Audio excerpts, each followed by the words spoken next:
Hi guys, welcome back to my channel we learn hub. So हम start करते हैं audit की series. आज हम स्टार्ट करेंगे सेक्शन हमने प्रीवियस लेक्चर में पढ़ा था सेक्शन 141। आज हम स्टार्ट करेंगे with section 142।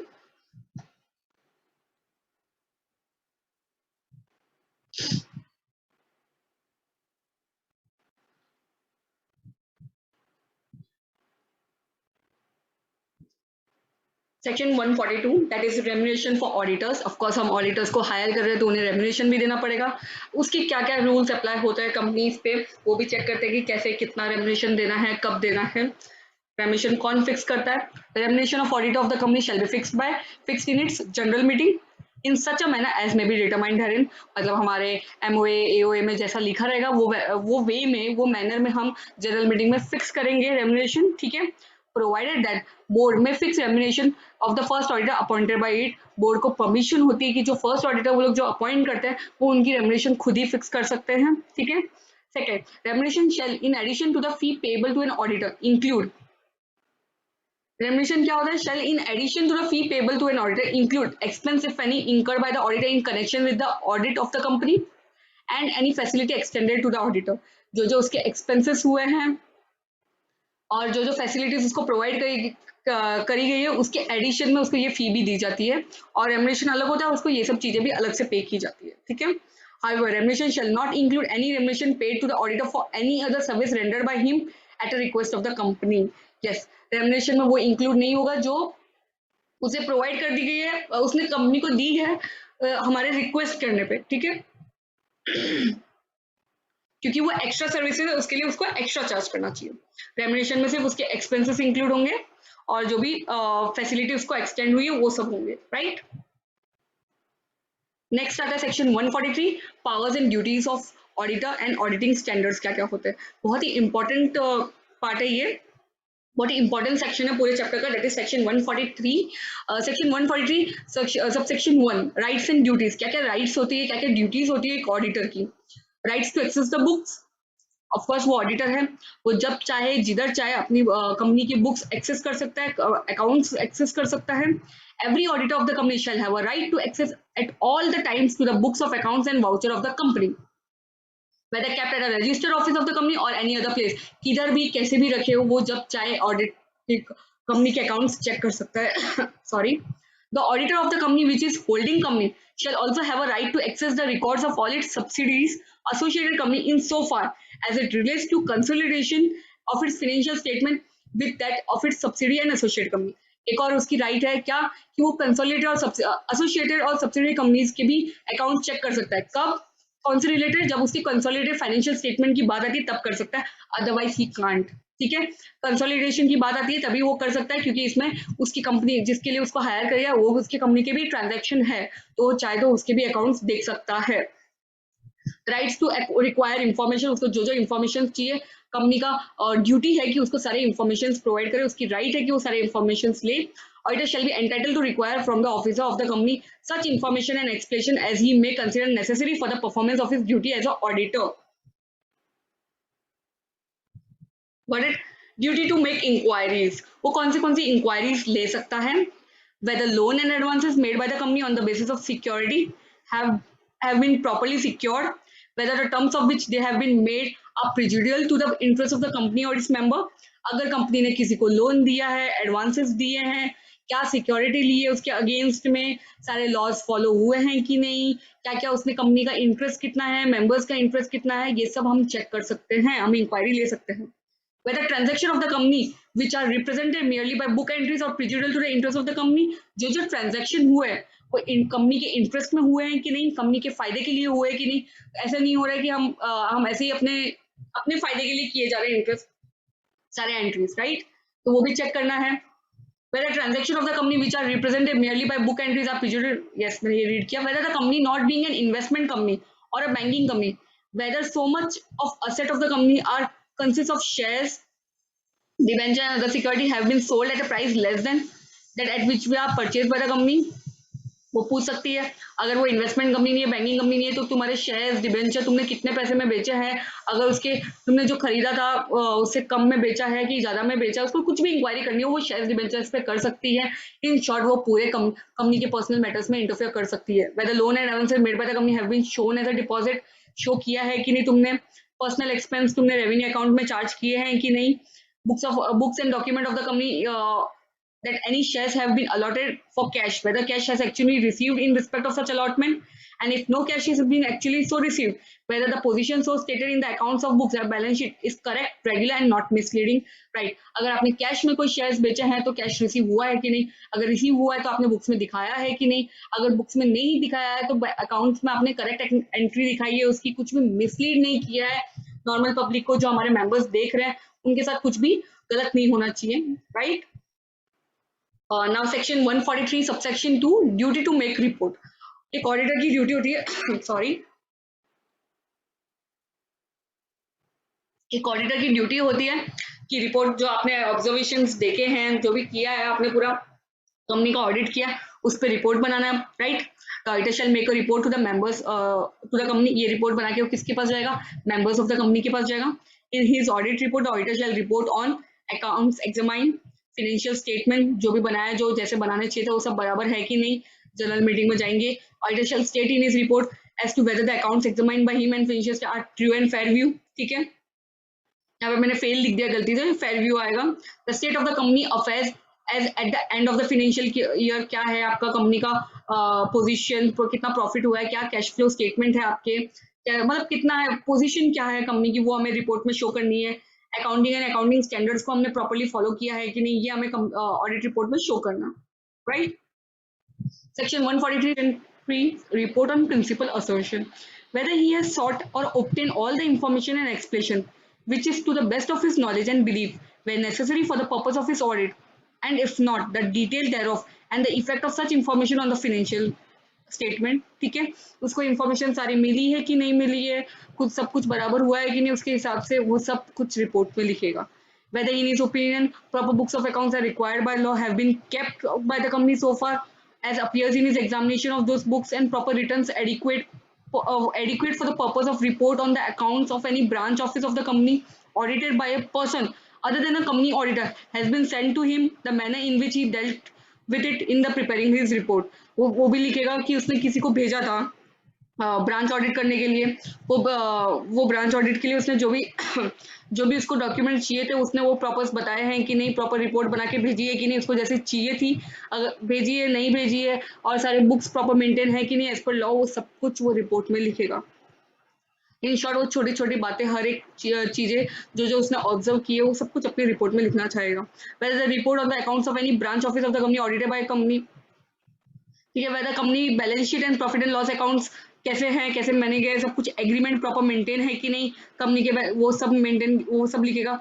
In his opinion financial statement accounting standards follow होते हैं कि नहीं कंपनी के, ये भी लिखेगा वो, उसने क्या क्या ऑब्जर्व किया, क्या क्या कमेंट्स थे उसके फाइनेंशियल ट्रांजैक्शन पे, क्या एडवर्स इफेक्ट होते हैं, वो भी लिखेगा ये, ठीक है? डायरेक्टर अगर डायरेक्टर डिस्क्वालिफाइड है तो वो उसमें भी मेंशन करेगा कि he is disqualified under subsection 2 of section 164। कुछ भी क्वालिफिकेशन, रिजर्वेशन और एडवर्स रिमार्क रहेगा वो भी वो मैटर उसमें कनेक्ट करेगा, ठीक है? whether the company has adequate internal financial control, refer to financial statement in place of operating effectiveness of such control, और कुछ भी मैटर रहेगा वो सब कुछ प्रिस्क्राइब करेगा। Section 143 subsection 4 reason to be given, where any of the matter required to be included in the audit report under this section is answered in negative or with a qualification, the report shall state the reason thereof। कुछ भी हम mention कर रहे हैं सबका आपको reason देना है, जो ऑडिटर को हमेशा हर चीज एक्सप्लेन करनी है प्रॉपर रीजंस के साथ, और फिर वो ऑडिट रिपोर्ट में इंक्लूड कर सकता है, राइट? आगे section 143 subsection 5 direction by the CAG to the auditor. Controller auditor general जो रहेगा वो ऑडिटर को हमेशा डायरेक्ट करेगा कि ऑडिटर को कैसे कैसे क्या क्या काम करना है, right? This section is applicable to government company or any other company owned or controlled directly or indirectly by central government, state government or government, partly by central government or partly by state government. In short, central government के related जो भी companies रहती है उस पर ये section apply होता है. Section 143 subsection 5. CAG shall direct such auditor the manner in which the accounts of the company are required to be auditor. CAG बताएगा auditor को कि कैसे कैसे accounts इनके audit करने हैं आपको. The auditor shall submit a copy of the audit report किसको करेगा? CAG को करेगा. वहाँ पे हम general meeting में members को करते थे, right? The audit report, among other things, included a direction, if any, issued by CAG, the action taken thereon, its impact on the accounts and financial statement of the company. कुछ भी audit report या कुछ भी direction CAG ने दिया है, कुछ उसका एक्शन लिया गया है, उसका सारा इम्पैक्ट पड़ेगा financial statement of the company पे. तो हमें पूरा प्रॉपर्ली अच्छे से सब चेक करना है, right. Section 146 section 143 subsection 6 rights of the CAG to conduct and supplementary audit और सप्लीमेंट ऑडिट रिपोर्ट. सीएजी के पास क्या क्या राइट्स है सप्लीमेंट ऑडिट कंडक्ट करने का, right. CAG shall have a 60 days. CAG shall within 60 days from the date of receipt of audit report have a right to supplementary audit, ठीक है, और supplement comment लिख सकता है. That is अगर CAG ना satisfied नहीं है हमारे ऑडिट से तो वो क्या कर सकता है विदिन 60 डेज, जैसे उसको ऑडिट रिपोर्ट मिलती है उसके विदिन 60 डेज के अंदर एक और ऑडिट रिपोर्ट कंडक्ट कर सकता है, कि एक और ऑडिट कंडक्ट कर सकता है, उसको बोलते हैं सप्लीमेंट्री ऑडिट, राइट. CAG में order conduct a supplementary audit to the of the financial statement of the company by such person or a person as he may authorize in his behalf. ठीक है, वो खुद appoint करेगा और वो उसको बोलेगा, मतलब वो किसी को अपॉइंट करेगा और बोलेगा कि तुम सप्लीमेंट्री ऑडिट कंडक्ट करो. CAG may authorise such persons to obtain such information or additional information for conduct of supplementary audit, right. Supplement comment भी हम ऐड कर सकते हैं वही रिपोर्ट में. Comment upon or supplement such audit report हम add कर सकते हैं. Any comments or supplement shall be sent by the company to every person entitled to copies of audited financial statement of subsection 1 of section 136. जो भी audit report होगी, audited या financial statement होंगे, उसके साथ ये सप्लीमेंट कमेंट भी add होगा और कंपनी के हर एक इंसान के पास जाना चाहिए ये कमेंट, राइट. कंपनी की ड्यूटी बनती है ये. Also be placed before the annual general meeting of the company at the same time and in the same manner as the audit report. और ये जो कमेंट हमने ऐड किया है बोर्ड ने, सीएजी ने ऐड किया है सप्लीमेंट कमेंट, ये भी कंपनी के मीटिंग में, जनरल मीटिंग में सबको शो होना चाहिए जैसे ऑडिट रिपोर्ट शो होती है सबको, right. Now subsection 143 subsection 7 test audit. What is test audit? CAG may by an order cause a test audit to be conducted by the accounts of the government company. जो government company के accounts रहते हैं उसमें CAG बोल सकती है कि आप यहाँ पे टेस्ट ऑडिट कंडक्ट करके मुझे बताइए, ठीक है. ये भी एक पावर होता है सीएजी के पास में. Then comes to section 143 subsection 8 branch audit. ये बहुत ही इंपॉर्टेंट ऑडिट है, मतलब अच्छा है ये पार्ट. इस पे आपको वन वर्ड पूछ सकते हैं, इसके शॉर्ट आंसर्स आ सकते हैं ब्रीफ में. The accounts of branch office in India shall be audited either by the auditor appointed by the for the company or any person qualified for appointment as an auditor of the company. Now what is branch audit? Branch audit I'll explain you. मतलब हमारी company है मुंबई में, दूसरी company का दूसरा branch office है मेरा राजस्थान में. तो मैं क्या कर रही हूँ यहाँ पे एक मुंबई का ऑडिट तो मैंने उसका हायर किया ही है, सो एंड सो को मैंने हायर किया, सो एंड सो कंपनी को हायर किया है मेरी कंपनी का, मुंबई वाली कंपनी का ऑडिट करने के लिए, ठीक है. और मुझे राजस्थान वाले का भी ऑडिट करना है, मेरे उसी ब्रांच का भी ऑडिट करवाना है. या फिर वो खुद ही कर सकता है, सो एंड सो खुद ही करेगा, या फिर वो किसी और को अपॉइंट करेंगे हम लोग अलग से जो वहां का ऑडिट करके भेजेंगे, right. The branch office is situated in country outside India. Outside India में भी सेम अप्लाई होता है, या फिर वो खुद चाहेगा या फिर वो किसी को अपॉइंट करेगा वहां पे वो उसको कंडक्ट करने के लिए, ठीक है. Company auditor either by the company auditor or the any accounts or any other person duly qualified to act as an auditor of the accounts of the branch office in accordance with the law of that country. ठीक है, वो country के law के हिसाब से कोई और person जो एकदम क्वालिफाइड है एज अ ऑडिटर वो वहां पे जाके ऑडिट करके भेजेगा मुझे पूरी report. Duties and power of the companies auditor. जो कंपनी ऑडिटर है, जो सो एंड सो कंपनी है, उसके क्या क्या पावर्स होते हैं और क्या क्या ड्यूटीज होती है उसकी. The branch auditor shall prepare a report on the accounts of branch examined by him. ठीक है, जो ब्रांच ऑडिटर है जो हमने अलग से अपॉइंट किया था ब्रांच के लिए, वो सारे अकाउंट्स उसके लिए जो भी उसने एग्जामाइन किए हैं वो सबका एक रिपोर्ट बनाएगा. Manager shall send this report to the auditor of the company. वो वही रिपोर्ट उसको ऑडिटर को भेजेगा. Auditor of the company shall deal with the report of the branch auditor in his report and such a manner as he consider necessary. फिर वो उसको जैसा ठीक लगता है कंपनी के ऑडिटर को, सो एंड सो कंपनी को, वो उसी वे में उसको डील करेगा वो जो ब्रांच ऑडिट रिपोर्ट भेजी गई है, राइट। और कुछ चेंजेस, कुछ एक्स्ट्रा एक्सप्लेनेशन, कुछ ऐड करवाना हो तो वो उसको ऑर्डर दे सकता है कि आप इसमें ये ऐड कर दीजिए। Section 143 subsection 9, every auditor shall comply with the auditing standards. सीधी सी बात है, हमें ऑडिटिंग स्टैंडर्ड सारे फॉलो करने चाहिए, सबको ध्यान में रखते हुए हमें ऑडिट कंडक्ट करना चाहिए। Section 143 subsection 10, central government may prescribe the standards of auditing and हम chartered account institute of chartered accountant के सेक्शन 3 चार्टर्ड अकाउंटेंसी एक्ट के हिसाब से हमें नफरा के जो भी उसने रिकमेंड किए हैं वो सारे rules and regulations auditing standards के रिलेटेड हमें सब कुछ फॉलो करते हुए ऑडिट कंडक्ट करना है, ठीक है। Section 143 subsection 11, central government is empowered to issue an order directing the auditor report shall also include a statement of such matter as he may specified in the order. Before issuing such order, central government shall consult a NAFRA, National Financial Reporting Authority.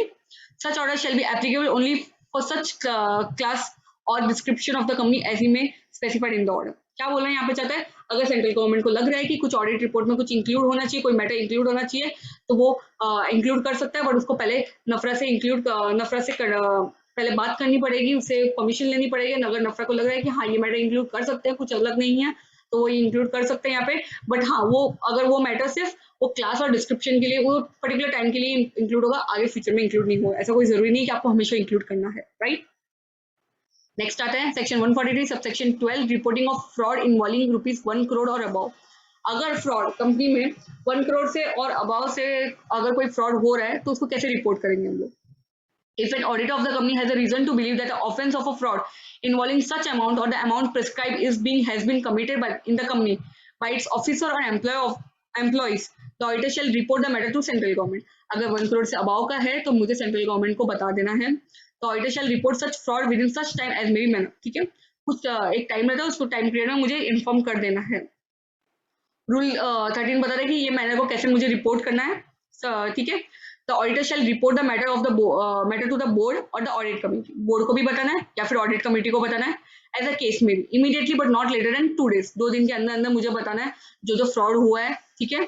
Seeking the reply and observation with in 45 days, मेरे को 2 दिन में बताना है, सामने वाले मुझे 45 days में रिप्लाई करेंगे। कौन सामने वाले, बोर्ड या फिर ऑडिट कमेटी मुझे रिप्लाई करेंगे, right. On the receive of such reply, जैसे मुझे रिप्लाई मिलेगा और ऑब्जर्वेशन से, the auditor shall forward his report and the reply or observation of the board or the audit committee along with his comments to the central government within 15 days from the date of receipt of such reply and observation. जैसे ही मुझे audit committee और board से reply आ जाएगा, मैं अपने comment add करूंगी, अपने observation add करूंगी और वो मुझे विद इन 15 days के अंदर अंदर सेंट्रल गवर्नमेंट को भेज देंगे, ठीक है। In case the auditor fails to get any reply or observation from the board or audit committee within the stipulated period of 45 days, he shall forward his report to the central government along with the note containing the detail of his report was earlier forwarded to the board or the audit committee for which he has not received any reply or observation. अगर उसको board और audit committee से कोई भी reply नहीं आता है, जैसे ही 45 days कंप्लीट होते हैं, वो वही चीज वही रिपोर्ट आगे फॉरवर्ड कर देगा अपने कमेंट्स और नोट्स ऐड करके सेंट्रल गवर्नमेंट को, right. The report shall be sent to the Secretary, Ministry of Corporate Affairs in a sealed cover and register post with an acknowledgement due to or by a speed post followed by an email in confirmation of the same, ठीक है। हमें किसको भेजना है, central secretary ministry of corporate affair, इस पे भेजना है, स्पीड पोस्ट से भेज सकते हैं, ईमेल के थ्रू भेज सकते हैं, ठीक है। The report shall be on the letter head of the auditor containing the postal address, auditor के लेटर हेड पे रहेगा, उसका ईमेल एड्रेस रहेगा, टेलीफोन नंबर रहेगा, उसमें उसका मेंबरशिप नंबर इंडिकेट रहेगा, ठीक है। The report shall be in the form of statement specified in ADT 4, form number ADT 4 के हिसाब से मुझे ये रिपोर्ट भेजनी है, वो फॉर्म में भेजनी है, right.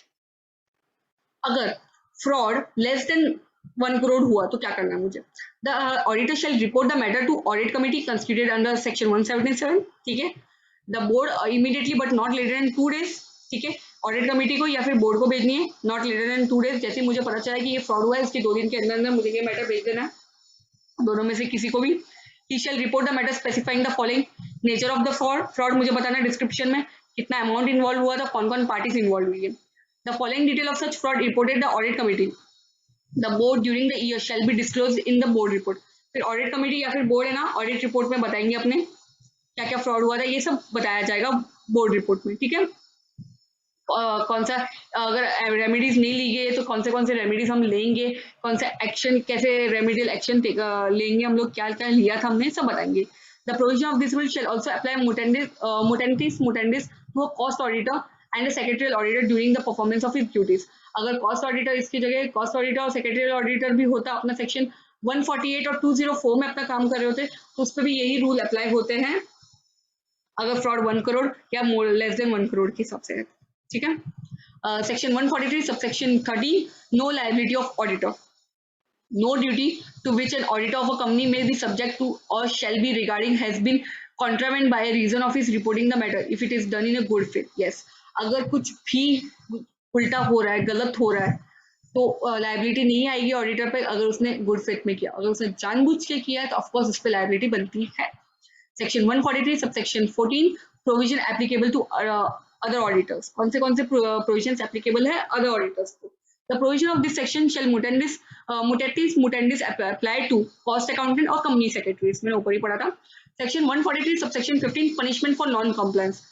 If an auditor, cost accountant or company secretary in practice do not comply, he shall be punishable with a fine which shall not less than 1 lakh rupees, which may extend to 25 lakh rupees. अगर यहाँ पे कोई भी कुछ गलती करता है, auditor करता है, कॉस्ट अकाउंटेंट करता है और कंपनी सेक्रेटरी करता है, तो उस पे उसको पनिशमेंट मिलेगा which shall not be less than 1 lakh rupees which may extend to 25 lakh rupees. Section 143 यहाँ पे कंप्लीट होता है। काफी मैंने शॉर्ट में सिंप्लीफाइड इसमें इसके नोट्स बनाए हैं और ये वीडियो जितना इजी हो सके आपको एक्सप्लेन करने का ट्राई किया है। अगर आपको ये लेक्चर अच्छा लगा है तो please don't forget to like, share and comment. Thank you. And if you have not subscribed to my channel, please subscribe it